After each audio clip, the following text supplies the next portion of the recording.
बिस्मिल्लाहिर्रहमानिर्रहीम। किताब दियात दा किताब दे पे बयान अहकाम दियत के।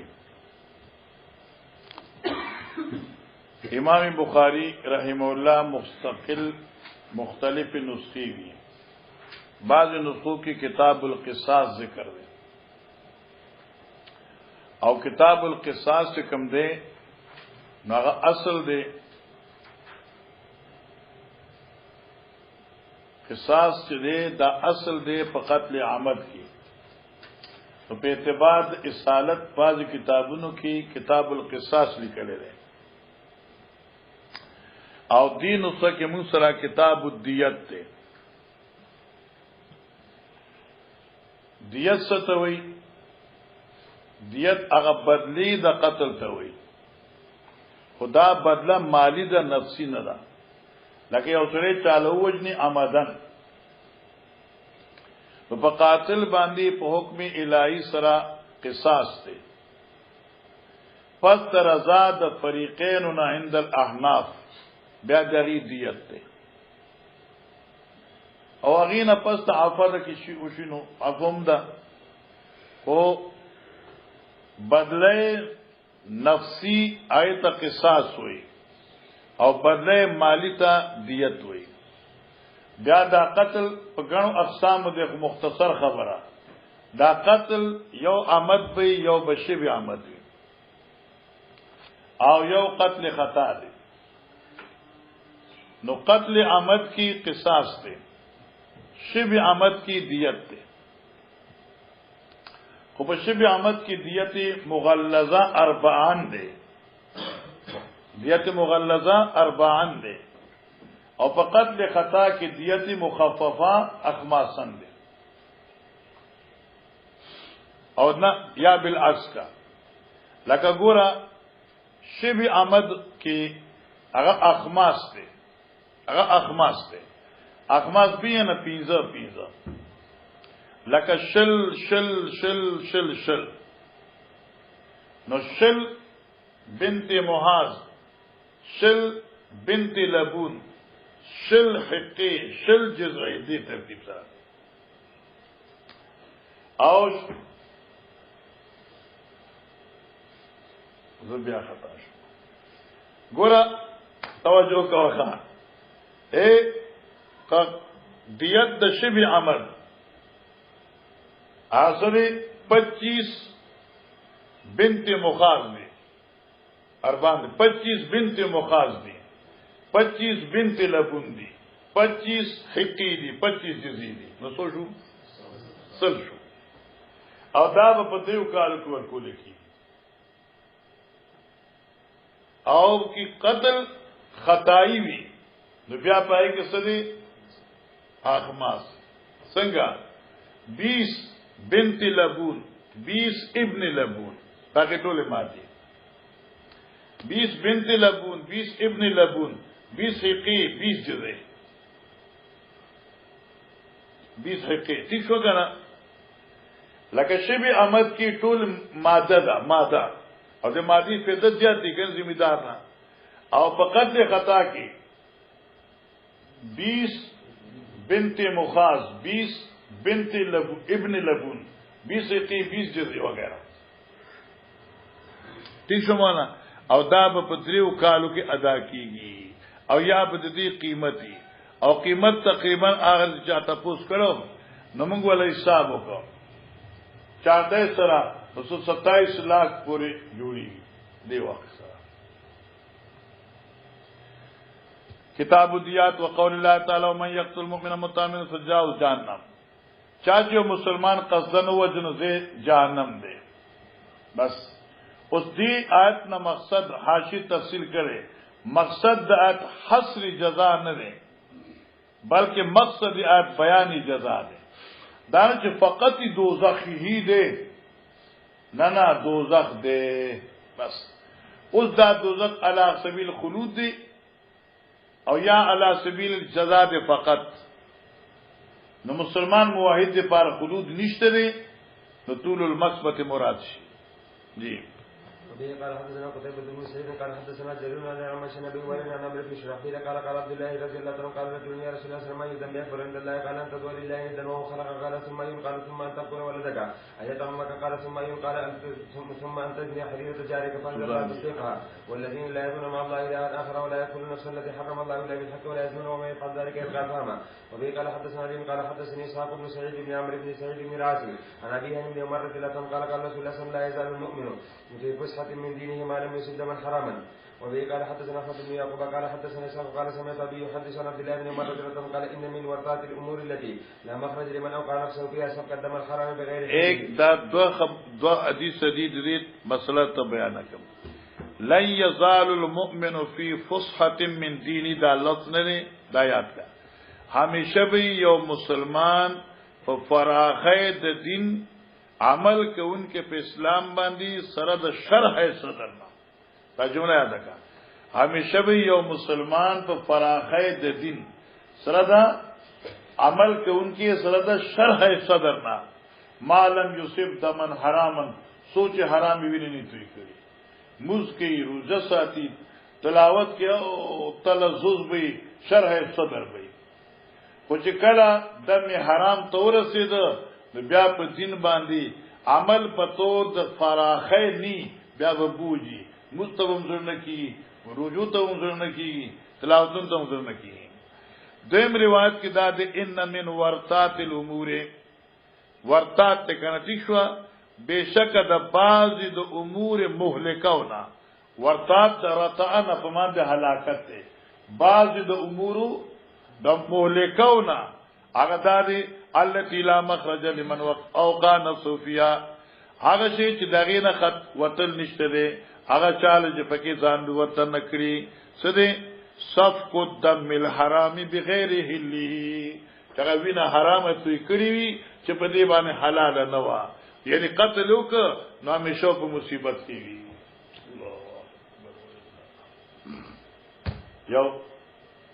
یو رشتہ دارو اوس کومر دي چې کله به دا ورث شو کنه ورث شو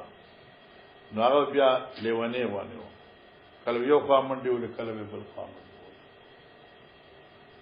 اچ ورث بنو ونه خو د چا ور هغه لپاره چا یو عالم نه تاسو ناغي یې رکې دي چې دې چاته بچاته ظلم کړی ظلم اج معلومات یو کړن واقعي سو ماشوم سینته ورغول یو کس رشتہ دار خبره کوله ماشوم سینته ورغول او دې بدکاری وسوکړه او بیا چې سینته ورغول آینه پس بیا دغه دقه صورتو ضرورت تن او خاص کر کې چې تیار شو بیا چیغه ولې ردیت ویلکی من ورطات الامور ها بعض امور مولکون لا مخرج اثر او کا نفس فيها صفق الدم بالحرام قال حدثنا عبيد الله بن موسى عن عائشة بن وائل بن عبد الله رضي الله عنه قال قال النبي صلى الله عليه وسلم اول ما يقضى بين الناس في الدماء وبه قال حدثنا هغه حدیث برادی ذکر ګوره حدیث کې راځي اول ما يحاز الصلاه او د تراغ الدماء یو خصه جوابدار دي حقوق الهیو کې دماء را حقوق الهیو کې صلات دي او حقوق العباد کې دماء دا یا په محاسبه کې تقدم د صلات دي او په بدله کې تقدم د دماء دی جی وبه قال حدثنا عبد الله قال اخبرنا عبد الله قال اخبرنا يونس عن الزهري قال حدثني عطاء بن يزيد ان عبيد الله بن عدي حدثه ان المقدام بن عمرو الكندي حليف بني زهره تحدثه وكان شهيد بعد مع النبي صلى الله عليه وسلم قال يا رسول الله صلى الله عليه وسلم اني لقيت كافرا دا حدیث موږ مخکې ویل ها فقد وراء ثم لا بشيء فقال الحمد لله اقتله بعد ان قالها قال رسول الله صلى الله عليه وسلم لا تقتله قال رسول الله صلى الله عليه وسلم فانه طرح من يدي ثم قال ذلك بعد ما قطعها اقتله قال لا تقتله فان قتلته فانه بمنزلتك قبل ان تقتله وانت بمنزلته قبل ان يقول كلمته التي قال تبا کافر شنو هغه مسلمان پاتې شنو وقال حبيب بن ابي عمرو بن سيدنا ابن عباس قال قال النبي صلى الله عليه وسلم من مقداد اذا كان رجل المؤمن يخفي ايمانه مع قوم الكفار فاثر ايمانه فقتله فكذلك انت وكذلك كنت انت دغه ستبوي توي یو زمانہ تخفي ایمانك بمکه قبل تمخ پر ایمان پر ساته کړه دا قول الله ومن احيا قال ابن عباس من حرم قتل الا بحق حي الناس منه جميعا من احيا اغه چا چې سره د لاس برتوب نه سره د بریتوب د لاس ما یو سری مسلمان پرې خود نو تاسو چې ټول دنیا یې پرې خدا او ابن عباس من حرم قتل الا بحق حي الناس منه جميعا معنا چا چې په ځان باندې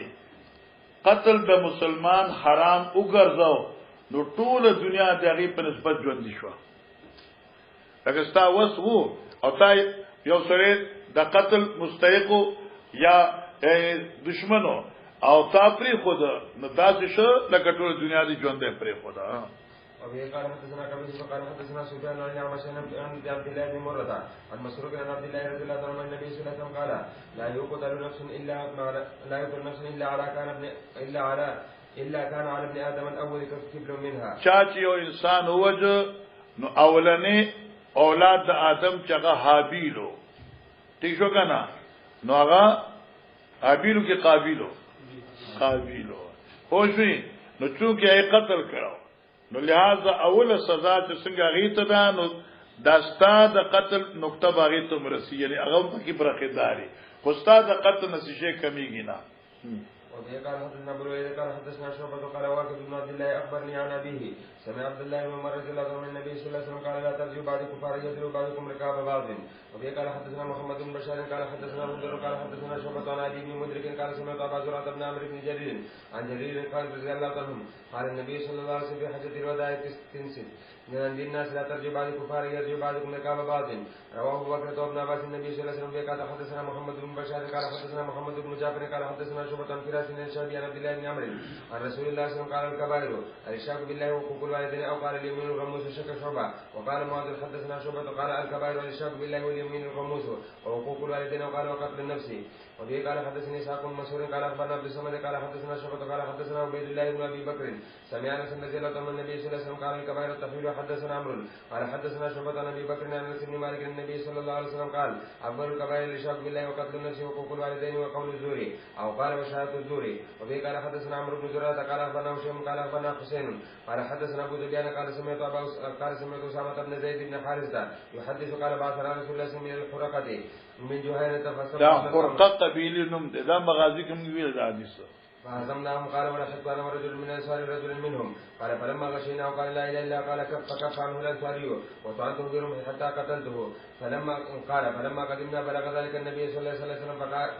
فقال لي يا اسامه قتلته بعدما قال لا اله الا الله قال قلت يا رسول الله الله متعوذا انسان بچورانا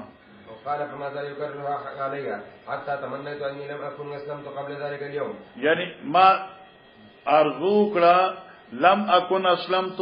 چې ما اسلام نوې قبول کړې دی رزنه مخ کې بظاهر دا چې دې په اسلام راوړو پیغمانه ده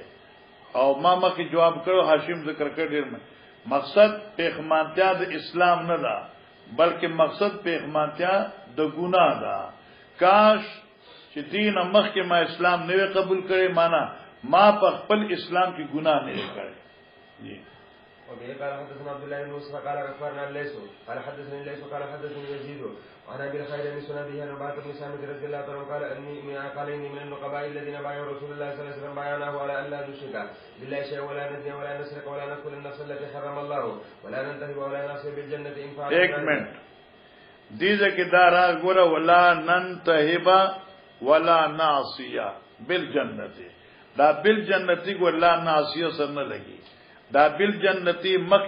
قرخه کې چې با یا نه و دې ابي سره لګي یعنی انی من النقباء الذين بايعوا رسول الله صلی الله علیه وسلم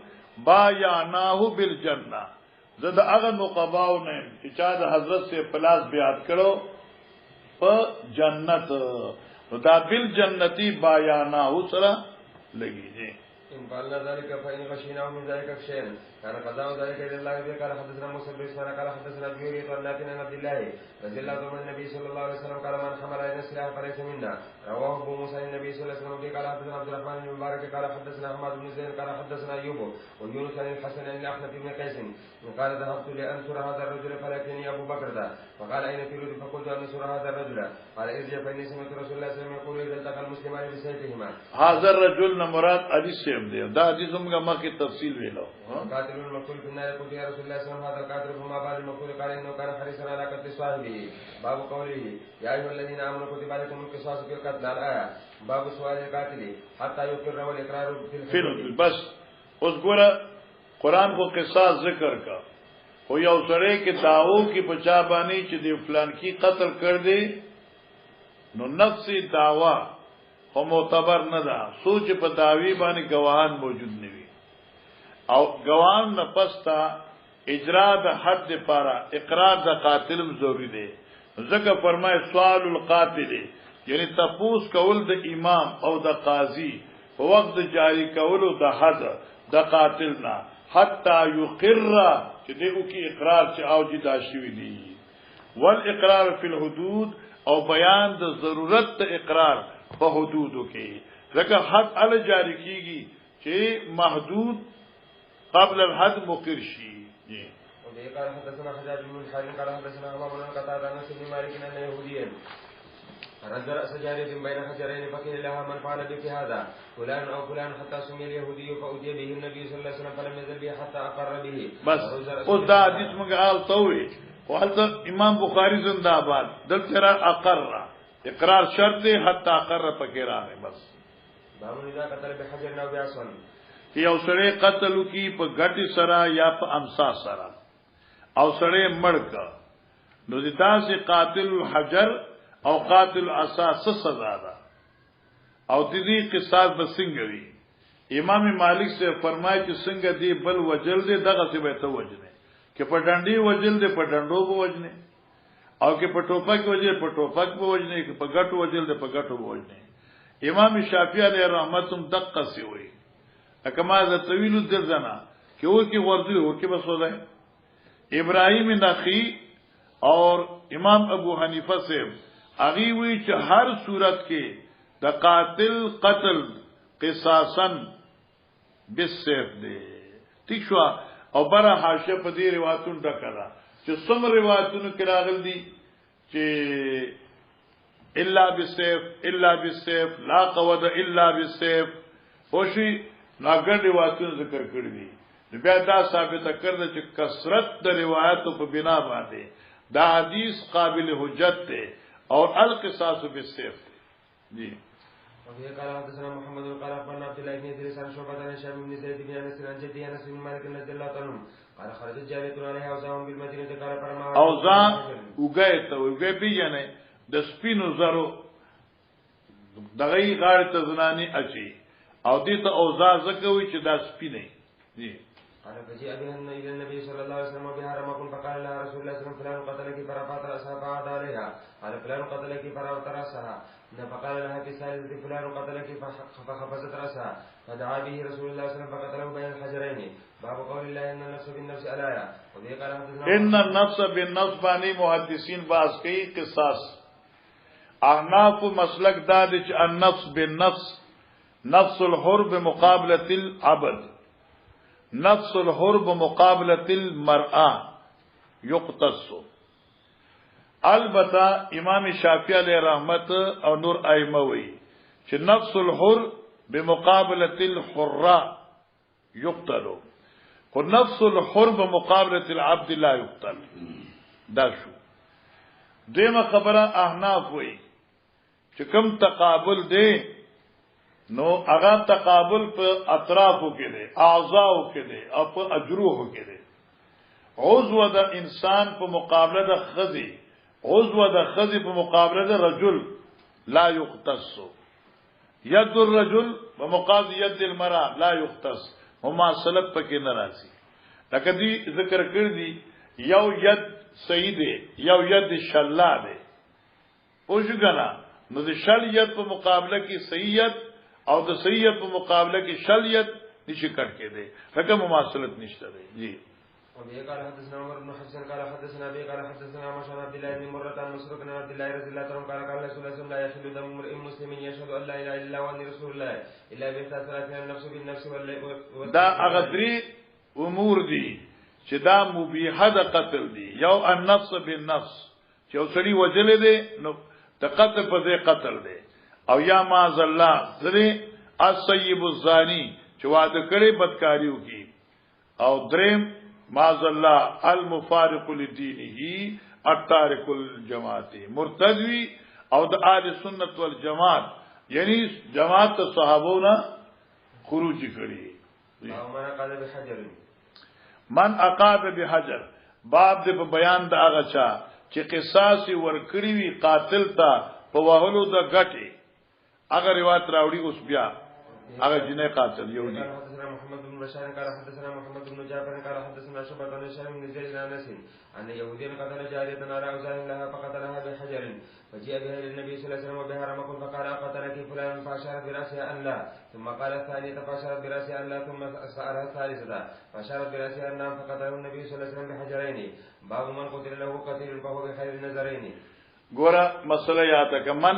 من قتل لو قتیل هر هغه سړی چې وجل شوی دغه څوک مقتول نو فهو وارث د مقتول اے دامن بخیر النظرین دې ته اختیار دی په غوړه کولو د یو د دوه سيزونو نه چې یو قصاص دی او بل دیت دی. اوس ګوره یو سړی او دغه لار یارور چاو وځو اوس وارث ته مقتول چره دې بخیر النظرین دی یا به خودی قصاص اخلی قاتل بوجی او یا بصورت د عدم قصاص رضا په دیت تا. لیکن اوس دې کې دا دي چې الکه دا فقط د مقتول د وارث رضا معتبر ده او کې دې کې د قاتل دخل مشته د قاتل رضا هم ده. نو ائمه ثلاثه چې وو به خیر نظرین ده نو معنی دا چې ضمیر من تراجی ده دا وارث مقتول به خیر نظرین ده او اختیار قاتل دې نشته ده کې دې قتلوم دغه به ټیک کې دې دیت را کا نه ټیک. لیکن احناف به خیر نظرین کې قاتل هم ده کہ قاتل وی زدیت نشم ورکوله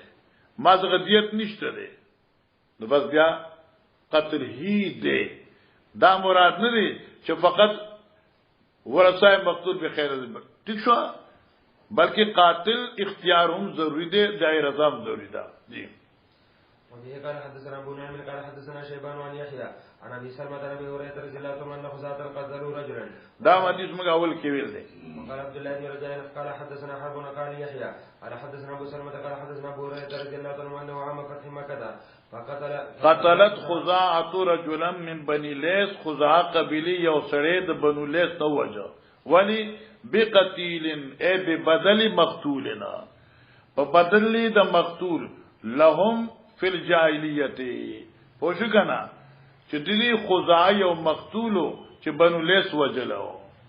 فقام رسول الله صلى الله عليه وسلم فقال ان الله حبس عن مكة الفيل وسلط عليهم رسوله والمؤمنون الا وانها لم تحل لاحد قبلي ولا تحل لاحد من بعد الا وانها احلت لي ساعة من نهار الا وانها ساعتي هذه حرام لا يقتل شوكها ولا يغضب شجرها ولا تلتقط الصالحة ولا يمسكن من قتل له قتيل فهو بخير النذرين اما يودى واما يودى ياخذ ديت تغاړه کی دي و اما يقاد یا قصاص. فقام رجل من اهل اليمن فقال له ابو شاه فقال اكتب لي رسول الله صلى الله عليه وسلم فقال رسول الله صلى الله عليه وسلم اكتبوا لي ابي شاه ثم قام رجل من قريش فقال يا رسول الله صلى الله عليه وسلم الا الادخر فانا نجعله في قبورنا وبيوتنا فقال رسول الله صلى الله عليه وسلم الادخر وتابه عبيد الله شيبان في الفيل وقال بعض من ابي نعيم المقتل وقال عبيد الله اما يقاد اهل المقتل. وبه قال حدثنا قتيبة بن سعيد قال حدثنا سفيان عن عمرو عن مجاهد عن ابن عباس رضي الله عنه قال كان في بني اسرائيل قصاص ولم تكن فيه مدية فقال مطلب دا چې په بني اسرائیل کې فقط قصاص هیو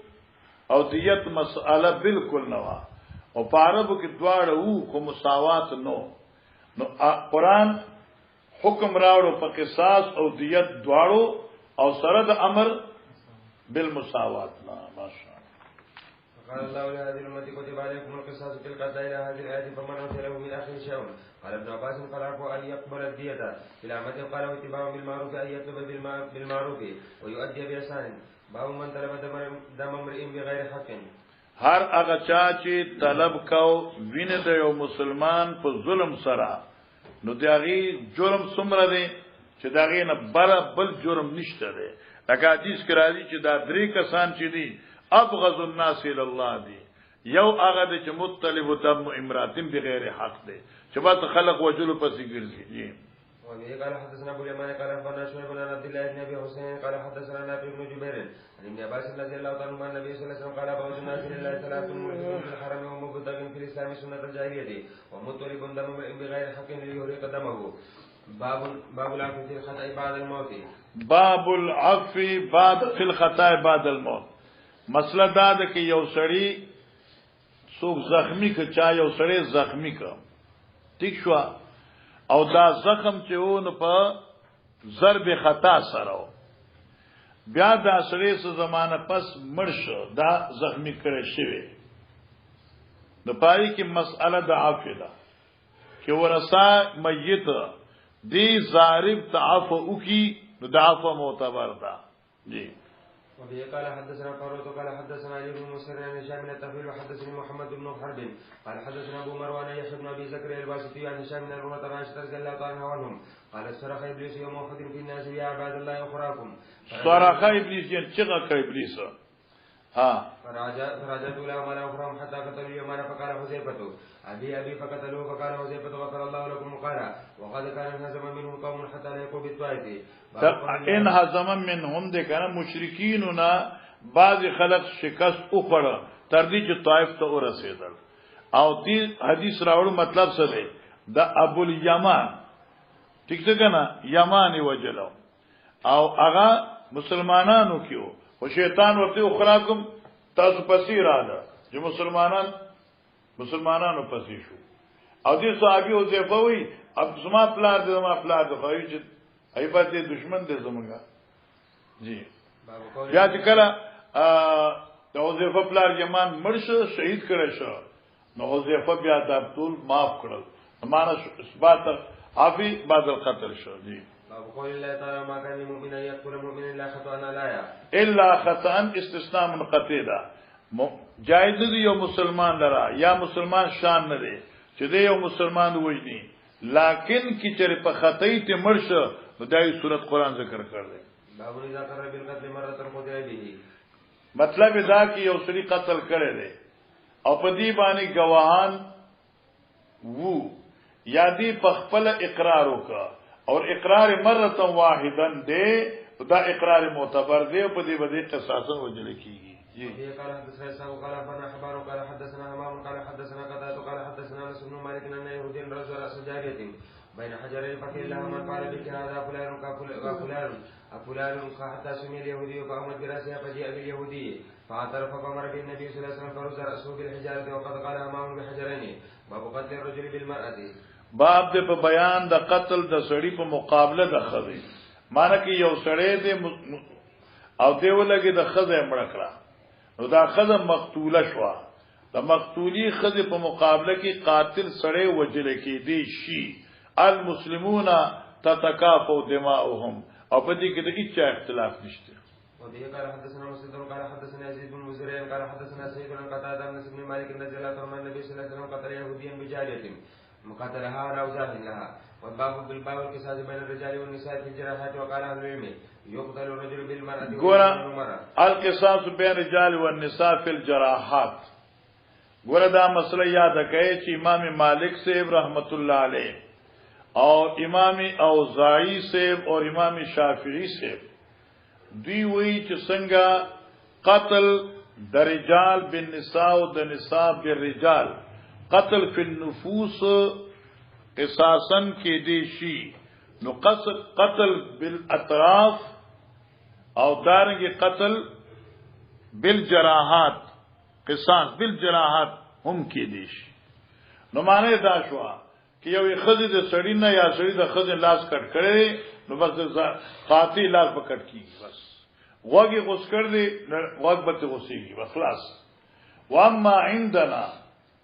قتل د رجالو مان نساء په نفس کی قصاص قرآن ثابت کر دے لیکن د قصاص فی الاطراف یا فی الجراحات هغه نشته ځکه چې د قصاص معنی د مساوات او آزاد رجالو دا قیمتي دي د آزاد د نساءنا او بل په جرحو کې جروحو کې زخمونو کې مساوات ممکن نه دی په دې اعتبار سره دیت ده جی.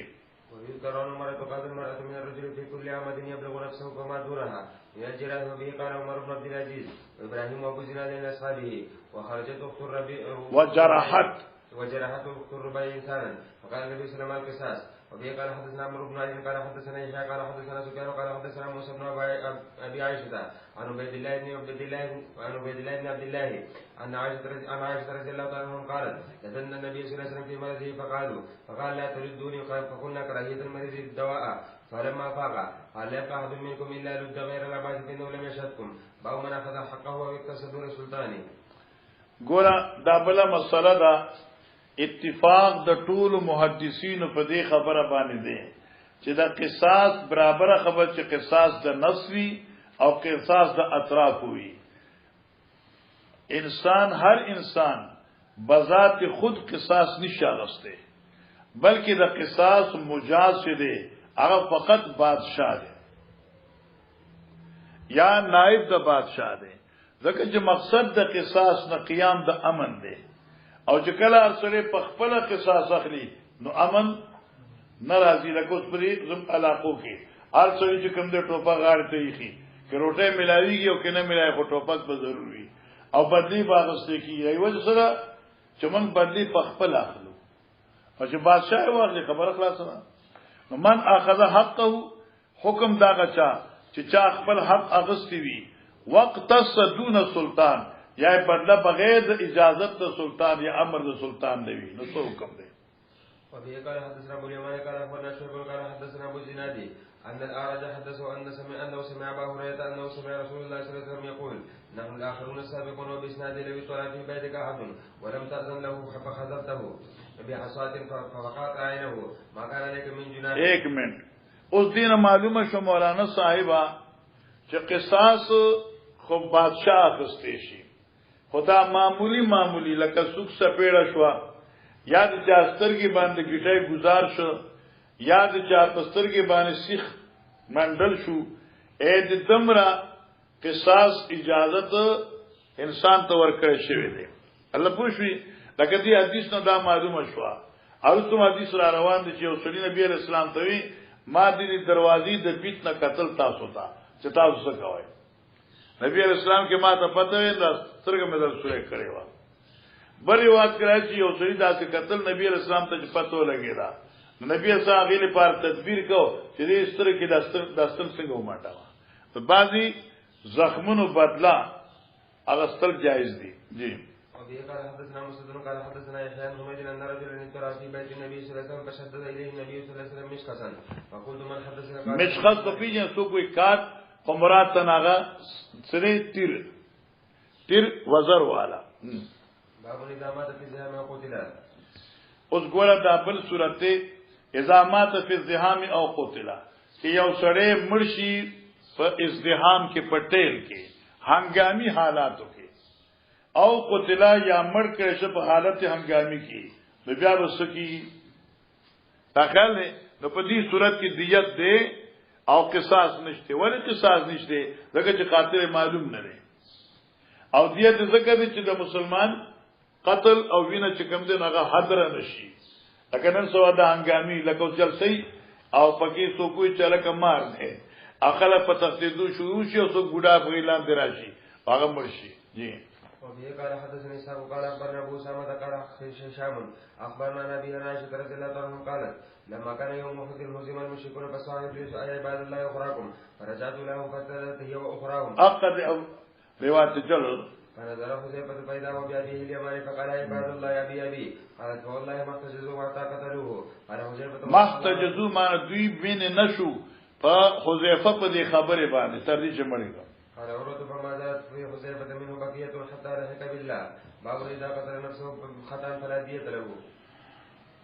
ګوره مزي سیبانو مخ کې خداو چې یو سړی ولګي بل لمړ کی اوس یو سړی دې چې چا خپل ځان په خپل وجو اذا قتل نفسه خطأ یو سړی ځان وجو په خطا یې سره ټوپکه سمو تماچه سمولا پکې چې ته ګوره پرتا او ګوله دشو سړی له لګیدا په خپل مرشه و دې څه حکم دی وای فلا دیت له دې دیت نشته دی. بعضی علماء چې دې دیت عاقله باندې ده عاقله له څنګه عاقله باندې دیت ته نو چې دې جوړ شنو دی له ور هغه دې مرشنه په میراث کې به تقسیم شي او به تر قول دا چې لا دیت له. جی وبه قال حدثنا المكي بن ابراهيم قال حدثنا يزيد بن ابي عبيد عن سلمة رضي الله عنه قال خرجنا مع النبي صلى الله عليه وسلم الى خيبر فقال رجل منهم اسمعنا يا عامر من هنا ياتيك فحد ابي فقال النبي صلى الله عليه وسلم قالوا عامر فقال رحمه الله فقال يا رسول الله صلى الله عليه وسلم هل لهم تناطنا به واصيب صبيحه ليلته فقال القوم حبط عمله قتل نفسه فلما رجعت وهم يتحدثون ان عامر حبط عمله فجئت الى النبي صلى الله عليه وسلم فقلت يا نبي الله فداك ابي وامي زعموا ان عامرا حبط عمله فقال كذب من قالها ان له لاجرين اثنين انه لجاهد مجاهد وايوب جاهد محنت کوونکو د الله په دین کې او جهادم کوونکو وایو قتل یزيد علی مخم ویلو چې په عربو کې کم یو سړی د دې مقام ته رسیدي شي دغه حدیث مذکوره نولسم د ثلاثیاتنا اے مذکوره خان حدیث شروع کی التخدی دا برا حاشف اخر کې ولا ګوره جی اذا عذر رجل فوق ثناياه نو هغه حاضر دی مخه تیر شي قال حدثنا آدم قال حدثنا شعبة قال حدثنا قتادة قال سمعت زرعة بن عن عمران بن حسين أن رجلا عذر يد رجل فانتزع يده من فيه فوقد ثنيته فاختصموا إلى النبي صلى الله عليه وسلم فقال يعوذ أحدكم أخاه كما يعوذ الفحل على يديه لك وبه قال حدثنا أبو عاصم بن جريج عن عطاء بن صفوان بن يعلى عن أبي قال خرجت في غزوة فعصى رجل فانتزع ثنيته فابتلاه النبي صلى الله عليه وسلم باب السن بالسن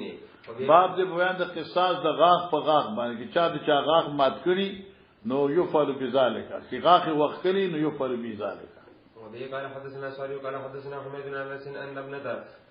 النذر يتمجاريه فكسرت ثنيتها فاتوا النبي صلى الله عليه وسلم فامر بالقصاص باب دية الاصابع وبه قال ديت اصابع د غوتو 500 روپے فی دیت فی غوتل ها وبه قال حدثنا آدم قال حدثنا شعبة قتادة عن كرمة بن عباس رضي الله عنه عن النبي صلى الله عليه وسلم قال هذه وهذه سواء اوس ګوره دا غوته د انسان دی بعض غټي دي بعض وړي دي او بعض وګدي دي بعض غوته غټي دي بعض وړي دي لیکن دیت په لحاظ سره هر یو غوته کې خن سره ده کې بن سره ده کې وسطا ده دا ټول برابر دي حکم یو دی جی حاجی واجی ثانی الخنصر والامام په دیت کې برابر دي قال حدثنا محمد بن بشار قال حدثنا ابي عدي عن شعبة قتادة عن كرمة بن عباس قال سمعت النبي صلى الله عليه وسلم نحوه باب اذا اصاب قوم من رجل هل يعاقب او يقتص منهم كلهم وقال ګوره دا بل مسله ده اذا اصاب قوم من رجل کی ولګي د یو سړی د یو قوم نه اصاب قوم نه ورسید یو قوم یو سړی ته معنی چند افراد جمع شي ایو سړی مړ کی نو حال یعاقب او یقتص اے سزا ورکول کی دی ټول ته یا به قصاص ورکول کیږي بعض ائمه حضرات وی لکه 3 کسان 4 کسان د یو سړي په قتل باندې جمع شي نو یو په قصاص کی وجل کیږي او نور نه بدیت اغستې کیږي ځکه سړی یو دین یو په 2 یا 3 یا 4 بسنګ وجنه یو به وجل شي نور نه بدیت تقسیم شي واغستې شي واما احناف او دا مسلک مختار هم دی او دی عمر سے مسلک هم دی چې د یو سړي په قتل باندې 2 3 4 5 جمع شي او په شریک باندې دی 5 شپږ یو مړکا نو هغه ټول نه قصاصن قتل کی او ټول به قصاصن قتل کیږي حتی کہ حضرت عمر سے فرمایلو چې د یو سړي په قتل باندې چرته یو کله او محله جمع شوا زه به پورا کلی نه قصاص اخلم جی وقال مطرفان شابي في رجلين شهد على رجل انه سرقا فقطعوا عليا ثم جاء باخر فقطعوا علي سے ولا لاس کٹ ثم جاء باخر قال اخطانا فابطل شهادتهما وخذ بديه الاول بس معنا دویراله پیر موږ غلطی کړی دا نو شهادت باطل ک او دیت واغسته شو جی وقال لو علمتكما تعمدتكما لقطعتكما وقال ابو عبد الله وقال ابن بشار حدثنا يحيى بن عبيد الله النافع عن ابن عمر ان غلاما قتل غيرة ناصاف اچانک وقال عمر لو اشترك في اهل صنعاء لقتلتهم کچری شریک شي آل صنعاء په دې قتل کې یعنی پورا کله ولګي دو داسره مړ کړی وي زبسکم لقتلتهم یو سړي په وځ کې بټول مړ وقال مغيرة بن حكيم عن أبيه أن 4 قتلوا صبيا وقال عمر مثله وقال سلول کسانو له یو مړ کړو نو سلول له سزا دغه شو وعلي وسعيد بن مقرن عن لطمة وقال عمر من زربة بالدرة وقال علي من 3 أصوات واقتص شريح من أصوات وخمش. وبه قال حدثنا مسلم قال حدثنا يحيى بن سفيان قال حدثنا موسى بن ابي عائشه عن عبيد الله بن عبد الله قال قالت عائشه رضي الله عنها وعنهم لدن النبي صلى الله عليه وسلم في مرضه هغه دوی چې ټول حضرت خلیق الله تردوني فقلنا كراهيه المريض للدواء فلما فاق قال انا ما انهاكم ان تردوني قال كنا كراهيه المريض للدواء فقال رسول الله صلى الله عليه وسلم لا يبقى منكم احد الا رد وانا انظر الا العباس فانه لم يشهدكم. جوار ان شاء الله خير حاجه